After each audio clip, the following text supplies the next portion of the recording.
우리 오늘 찬양 잘 들었습니다. 뭐 오늘만 이렇게 특별히 잘하신 건 아닌 것 같은데 우리 찬양하실 때 보니까 음악성도 참 훌륭한 것 같지만 찬양하시는 모습이 여기 교회 우리 성도님들 또 교회 분위기가 잘 반영이 되어 있는 것이 아닐까, 참 기뻐하시는 것 같고 우리 하나님에 대한 사랑을 이렇게 많이 담아서 찬양하시는 것 같아서 참 은혜가 많이 됐습니다.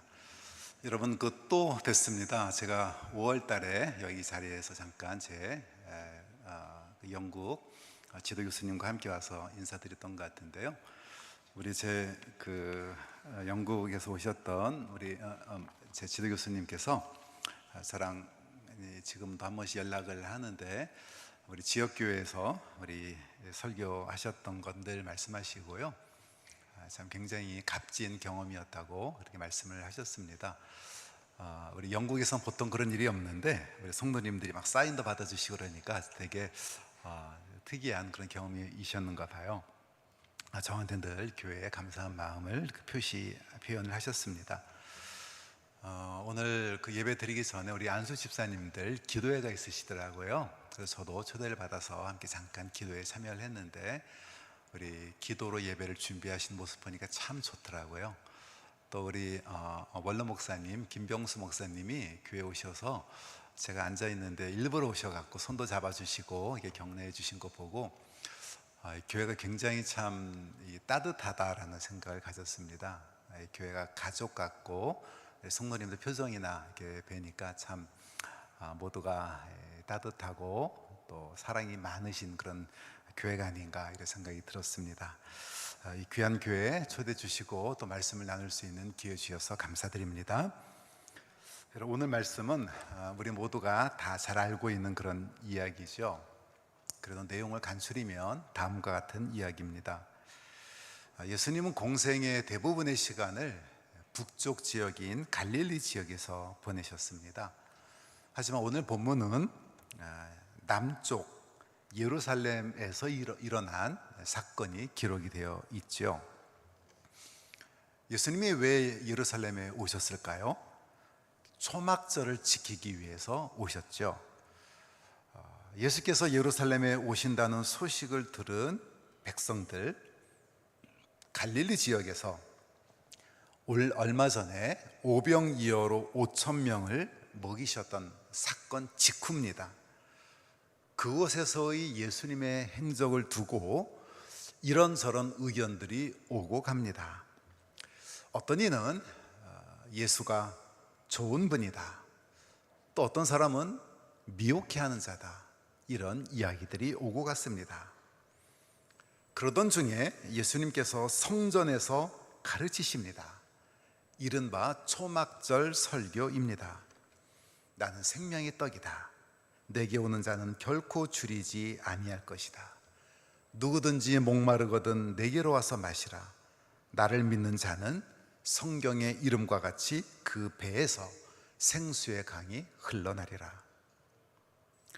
직접 예수님의 말씀을 들은 이 유대인들이 놀랍니다. 그리고 논쟁이 벌어집니다. 어떤 이는 예수가 그리스도다, 그렇게 이야기를 합니다. 하지만 어떤 이는 그리스도가 어찌 갈릴리에서 나오겠느냐 반문을 합니다. 오늘 본문인 요한복음 이 8장은 이런 정황에서 일어난 사건입니다. 예수님은 초막절 이 설교를 한 그 다음날 아침 일찍이 예루살렘 성전에 다시 오셨습니다. 백성들이 구름대처럼 몰려옵니다. 백성들에게 가르치시기를 시작합니다. 예수가 또 어떤 말을 할 것인가? 침을 꿀꺽 삼키며 말씀 한마디 한마디에 초집중을 합니다. 그런데 갑자기 난리가 납니다. 서기관들, 바리새인들이 음행 중에 잡힌 여자를 끌고 들어옵니다. 다짜고짜 예수님께 질문을 합니다. 예수여, 현장 범입니다. 모세 율법에 의하면 돌로 치라고 명했는데 당신의 의견은 뭡니까? 이 질문은 당연히 예수님을 궁지로 몰아넣고 고소할 거리를 만들기 위함이죠. 돌로 치라 라고 하면 예수께서 그동안 가르쳐왔던 사랑의 정신에 위배될 겁니다. 돌로 치지 말라라고 하면 모세의 율법을 정면으로 위반한 것이죠. 사람들의 시선이 예수께 쏠렸습니다. 그런데 예수는 답변을 안 하십니다. 엉뚱한 행동을 하십니다. 몸을 굽히시고 손가락으로 땅에 끄적끄적거리십니다. 서기관과 바리새인들은 답변하라고 다그칩니다. 예수님이 이제 천천히 일어나셔서 답변을 하십니다. 너희들 중에 죄 없는 자가 먼저 돌로 쳐라. 그리고는 다시 앉으셔서 땅에 쓰시길 계속하십니다. 어찌 보면 엉뚱한 대답이죠. 하지만 사람들은 엉뚱한 대답이라고 항의를 하지 않고 의외의 반응을 보입니다. 생각해보니 양심의 가책을 느끼고 찔렸던 것 같습니다. 사람들이 한 명, 두 명씩 그곳을 떠나기 시작을 합니다. 결국 예수님과 여인만 남게 됩니다. 여자여, 너를 정죄했던 자들이 어디 있느냐? 다 가고 없습니다. 나도 너를 정죄하지 않을 것이다. 가서 다시는 죄를 범하지 말거라. 이 본문을 우리가 읽은 다음에 우리 성도님들이 제일 많이 하시는 질문이 있습니다. 목사님, 그때 예수님이 땅에다가 뭐라고 쓰셨어요? 정답이 뭘까요? 모르는 것이죠. 왜 모를까요? 본문에서 말하고 있지 않기 때문에 그렇습니다. 우리가 성경을 해석을 할 때 침묵으로부터 논증은 위험합니다. 성경 본문이 말하지 않는 것을 굳이 상상해서 정답을 제시하는 것은 좋은 태도가 아니죠. 그렇다면 이 본문으로부터 우리가 생각해 볼 중요한 메시지가 뭘까? 오늘 이 요한복음 8장 본문은 긴장감이 매우 높은 본문입니다. 음행 중에 잡힌 여인입니다. 끌려왔습니다. 예수님께서 가르치시던 성전 안에서 벌어진 일입니다. 엄숙한 교육의 현장에 여인을 끌고 와서 한복판에 세웁니다. 이 여인은 당시 어떤 모습이었을까요? 옷도 제대로 입지 못한 그런 상태였을 겁니다. 끌려왔다고 했습니다. 얼마나 두려움에 차 있었겠습니까? 이 여인을 향해서 서기관들과 바리새인들은 간음한 여인이라고 목소리를 높입니다. 모세의 율법을 거론하며 돌로 쳐야 마땅하다고 씩씩거립니다. 그 자리에 있던 이 백성들은 어떤 마음이었을까요? 예수님의 말씀도 듣고 싶었겠지만 어떤 의미에서는 재미있는 구경거리가 생겼습니다. 과연 예수는 어떻게 답변할까? 돌로 치라 할까? 아니면 모세의 율법을 어길까? 오늘 이 본문 이야기에는 한 중요한 단어가 숨겨져 있습니다. 나눔이라고 하는 단어입니다. 오늘 이 본문 속에는 정죄하는 사람과 정죄당하는 사람으로 나뉘어집니다. 누가 정죄하고 있습니까? 서기관과 바리새인들입니다. 누가 정죄당하고 있습니까? 가늠하다 현장에 잡혀온 여인입니다. 이들이 이 여인을 정죄하고 고소하는 기준이 뭡니까? 율법입니다.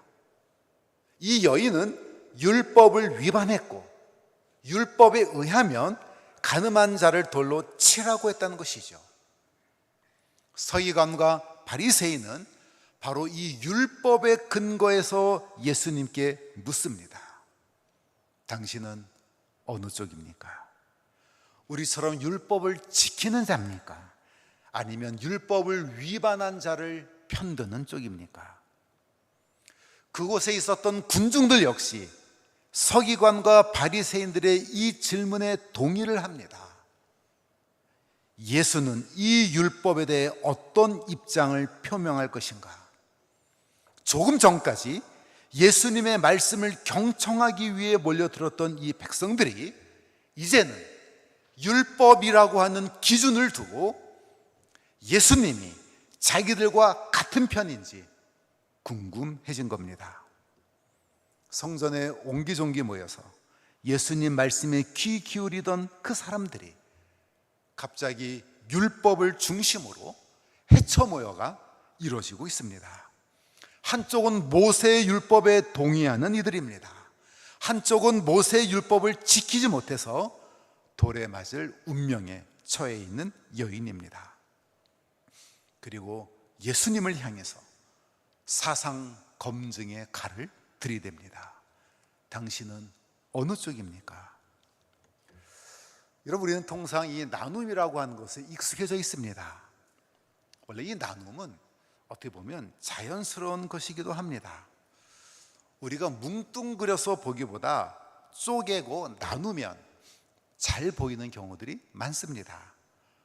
우리가 꽃 이렇게 통칭하는 것보다 개나리, 무궁화, 수국 이런 등등의 이름으로 나누어서 들여다보면 더 잘 이해가 되죠. 서양 사람들은 김치 맛을 보고 그저 뭉뚱그려서 맵다 이렇게 이야기를 하지만 우리는 김치 맛을 나누고 쪼갭니다.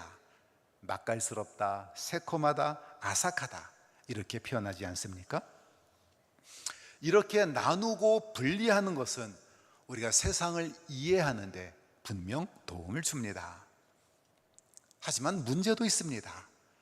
이처럼 나누는 이른바 고체적인 사고는 세상을 이해하는 데 분명 도움이 되지만 이러한 사고에 익숙한 나머지 때로는 우리 인간도 이런 방식으로 나누어 보게 됩니다.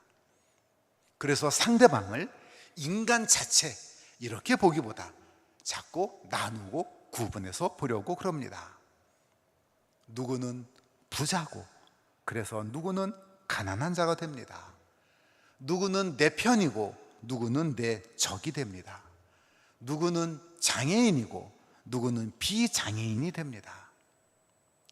나누고 구분하는 것은 어쩔 수 없는 일이기도 합니다. 하지만 여기서 중요한 문제가 있습니다. 나누는 기준입니다. 여러분, 우리가 강아지를 데리고 산책을 하는 사람들이 있지 않습니까? 그분들의 시각으로 보면 이 세상에는 두 가지 종류의 인간이 있다고 그럽니다. 자기처럼 강아지를 좋아하는 인간, 그리고 싫어하는 인간이죠. 강아지를 기준으로 그 순간 인간이 구분이 됩니다. 어떤 사람은 세상 모두가 다 좌파로 보입니다. 자기가 가장 오른쪽에 서 있기 때문에 그런 것이죠. 물론 그 반대도 그렇습니다. 그래서 기준이 중요합니다. 내가 서 있는 지점, 내 기준에 의해서 세상이 달리 보이기 때문에 그렇습니다. 오늘 본문을 이런 관점에서 생각을 해보겠습니다. 오늘 본문에는 나누는 자가 있고 나눔을 당하는 자가 있습니다. 기준이 뭡니까? 율법입니다. 이 여인은 오직 율법에 의해서 판단이 되고 있습니다. 이 여인이 과거에 어떤 삶을 살아왔는지, 그리고 현재 지금 이 순간 어떤 생각을 하고 있는지는 중요하지 않습니다. 단지 이 여인은 율법을 위반한 여인으로, 죄인으로 정죄당하고 있습니다. 그리고 예수님께 묻습니다. 당신도 우리와 같은 생각인가? 혹시 우리와 달리 율법이 아니라 다르게 이 여인을 보고 있는가? 예수님을 향해서 자기들의 기준에 근거해서 묻습니다. 여러분, 오늘날 우리도 이렇게 비슷한 경우들이 많습니다. 자기의 시각으로 볼 때는 세상에 있는 자기처럼 예배를 열심히 드리는 사람이 있고 예배에 출석하지 않는 사람이 존재합니다. 자기처럼 11조 생활에 충실한 사람이 있고 그렇지 않은 사람이 있습니다. 자기처럼 코로나 상황에서도 열심히 교회에 출석하는 사람이 있고 그렇지 않은 사람이 있게 됩니다. 자기에게 유리한 기준으로 사람을 나누게 됩니다. 서기관과 바리새인들은 율법 테두리에 사는데 불편함이 없는 자들이었죠. 그리고 이 율법을 가지고 사람들을 관찰하고 그리고 판단합니다. 반면에 환경적으로 이 율법을 지키기 어려운 분들이 계시죠. 율법의 내용에 대해 배우지 못한 분들도 계십니다. 태생적으로 현재 직업이 율법을 지킬 위치에 있는 분이 아닌 분들도 계십니다. 하지만 서기관과 바리새인들은 아랑곳하지 않습니다. 누구에게나 이 율법을 들이댑니다. 그리고 자기들만큼 지키지 않은 이들을 죄인이라고 규정을 해버립니다. 율법의 이름으로, 신앙의 이름으로 저질러지는 잘못들입니다. 여러분, 이런 과오는 기독교 역사에서도 여러 번 있어 왔습니다. 중세시대 교황은 예루살렘 탈환이라고 하는 명분하에 7차례나 십자군 전쟁을 일으켰습니다. 자기들의 믿음이고 자기들의 기준입니다. 그래서 세상을 한 문맥, 한 기준으로만 보는 사람은 위험한 것이죠. 극단적인 이원론에 빠지기 쉽습니다. 내 기준만으로 세상을 보기 때문에 그렇습니다. 오늘 이 본문에 서기관, 바리새인 그리고 그곳에 함께 있었던 군중들 모두 동일한 기준을 갖고 있습니다. 사람들 앞에 두려워 떨고 있는 이 가련한 여인을 향해서 동일한 하지만 섬뜩한 기준을 들이댑니다. 그리고 과연 예수님은 자신들과 같은 기준으로 보고 있는지 묻습니다. 여러분, 예수님은 이때 어떻게 하셨습니까? 즉답을 안 하십니다. 뭐 하셨습니까? 몸을 굽히시고 땅에 뭔가 끄적거리셨습니다. 질문한 사람들이 뻘쭘해졌죠. 자신들이 기대하는 답변이 없으니까 재촉하고 다그칩니다. 빨리 입장을 밝히라는 겁니다. 천천히 일어나시면서 말씀하시죠. 너희들 중에 죄 없는 자가 치거라. 동문서답처럼 보입니다. 어려운 질문이 아니죠. 간음했으니 돌로 칠까요 말까요? yes 혹은 no로 대답하라는 것입니다. 그런데 예수님은 자신들이 전혀 예기치 못한 태도를 보이십니다. yes도 no도 아닌 다른 답변을 내놓으십니다. 자신들이 보기에 이 여인은 율법을 범했으니 죄인이고 율법에 의하면 음행한 여인은 돌로 치게 되어 있는 것은 당연한 것이었죠. 하지만 예수님은 이 당연한 알고리즘에서 벗어난 말씀을 하고 계시는 겁니다. 그런데 이상한 일이 일어나지 않았겠습니까? 엉뚱한 답변인 것 같은데 이 답변에 사람들이 가책을 느꼈다고 합니다.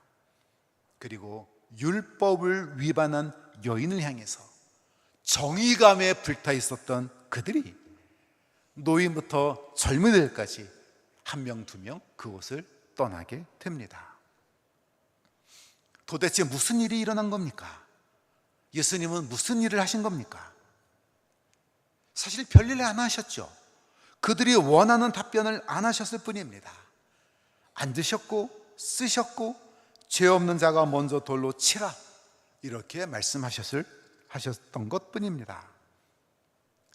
별일 안 하셨지만 사실은 생각해 보면 별 일을 하셨죠. 서기관 바리새인들은 득의양양했습니다. 율법을 범한 현장법을 잡았습니다. 예수님은 어떤 쪽으로 답변을 해도 딜레마에 빠지게 되어 있었죠. 그런데 무슨 일이 일어난 겁니까?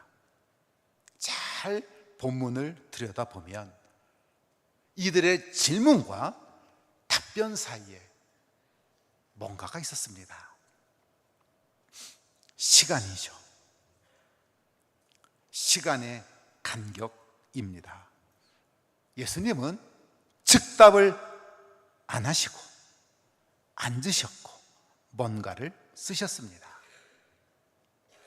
짧은 시간이었죠. 하지만 이들에게는 긴 시간이었습니다. 자신들의 질문이 얼마나 비인간적인 것인지 돌아볼 수 있는 시간이었죠. 한 인간을 향한 자신들의 광기서린 폭력적인 행동을 돌아보게 하는 시간입니다. 예수님은 이 시간을 초조하게 보내고 있던 이들을 향해 말씀하시죠. 죄 없는 자가 치거라. 여러분, 이 말은 이 여인을 향해 가졌던 고정된 생각에 대한 저항입니다. 서기관과 바리새인은 인간을 단지 율법에 의해서 구분했습니다. 자기들처럼 율법을 잘 지키는 자, 저 여인처럼 율법을 지키지 못하는 자. 하지만 예수님은 이들의 구분에 동의하지 않으신 겁니다.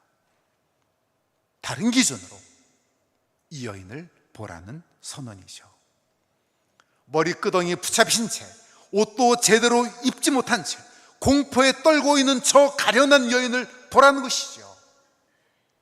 자신들의 누나요, 언니요, 딸과 같은 저 여인의 처절하게 불쌍한 모습을 보라는 것입니다.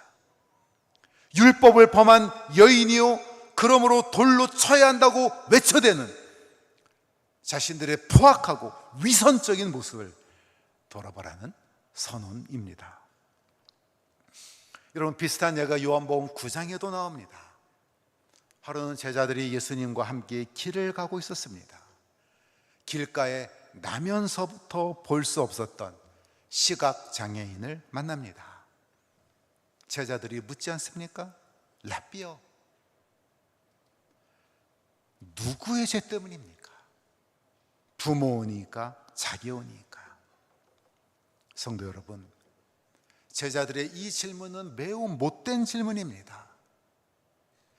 길가에서 늘 구걸해왔던, 평생을 불행 속에 살아왔던 그 장애인이 오늘 또 이 현장에 있습니다. 그런데 마침 예수님과 함께 그것을 지나게 됐습니다. 그렇다면 이때 어떻게 해야 됩니까? 예수님, 고쳐주세요. 저 친구 태어나면서부터 부모님 얼굴 한 번 보지도 못했습니다.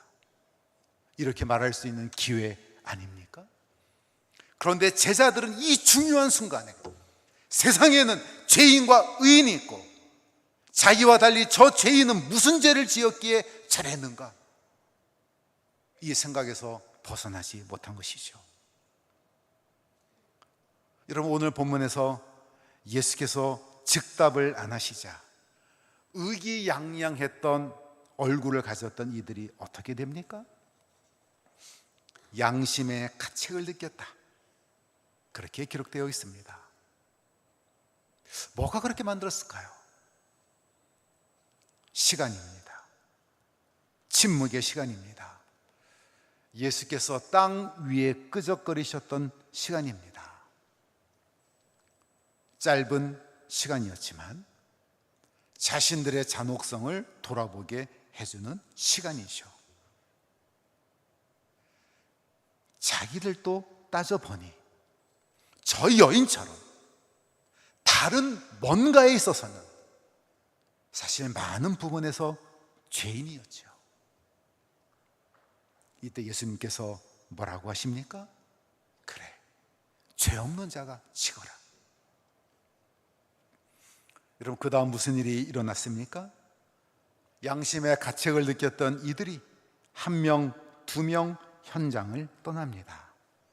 그래서 그 현장에는 예수님과 여인 외에는 아무도 없게 됩니다.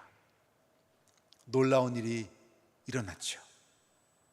다 떠날 때 예수님을 고발할 나쁜 목적으로 그 일을 주도했던 서기관들, 바리새인들도 그 현장을 떠나게 된 겁니다. 율법의 수호자라며 의기양양했던 그 사람들도 시간을 두고 자신을 돌아보니 자신들의 포악성을 보게 된 것이죠. 그래서 움켜졌던 돌을 내려놓은 것입니다. 자신들과 저 여인, 우리 모두 죄인이다라고 하는 예수 그리스도의 기준에 동의하게 된 것입니다. 자신들에게 유리한 율법의 기준으로 보니 저 여인은 죄인이었지만 예수께서 제시한 우리의 모두 죄인이요 하나님의 은혜가 필요한 인간들이라고 하는 기준에서 보니 저 여인도 나도 죄인임을 깨닫게 된 겁니다. 성도 여러분, 우리는 오늘 본문 앞에 우리를 한번 정직히 돌아봐야 합니다. 혹시 나도 내 기준에 따라 사람을 함부로 나누지 않는가? 저 사람은 보잘것없는 사람이라고, 나보다 무식하다고, 혹은 나보다 가난하다고, 여성이라고, 신앙의 연조가 얼마 안 된다고, 교회 다닌 지 얼마 안 된 사람이라고 함부로 대하지 않았는지 돌아봐야 하겠습니다. 자신도 모르게 남을 향해 돌을 쥐었던 이 손을 펴려면 무엇을 해야 될까요? 오늘 본문에서 그 답이 뭡니까? 말을 적게 하는 것입니다. 그리고 침묵과 성찰과 기도의 시간을 갖는 것입니다. 여러분, 조금 더 생각해 보면, 성찰해 보면 내 기준으로 남을 구분해 왔던 경계들을 허물 수가 있습니다. 조금 더 시간을 두고 잘 기도하고 생각을 해보면 이상한 삶을 살아간다고 비난했던 그분들이 이해되기 시작을 합니다. 내 딸이, 내 남편이 왜 그렇게 살아가는지, 목사님이, 집사님들이 왜 그런 말을 하시는지 이해가 됩니다. 왜 젊은이들이 희한한 옷을 입고 왜 그렇게 엉뚱한 생각을 하는지 어느 순간에는 이해가 됩니다. 성도 여러분, 우리 기독교인들은 언제부터인가 극단적인 이언론에 입각해서 세상을 보기 시작을 했습니다. 교회와 세상을 나눕니다. 교인과 비교인을 나눕니다. 천국 갈 사람과 지옥 갈 사람을 나누려고 그럽니다. 예수님 시대 때 율법에 쩌들었던 이들도 그랬습니다. 율법을 지키는 자와 범하는 자를 나눴습니다. 유대인과 이방인들을 나눴습니다. 예수님은 어떻게 하셨습니까? 막힌 담을 허셨습니다.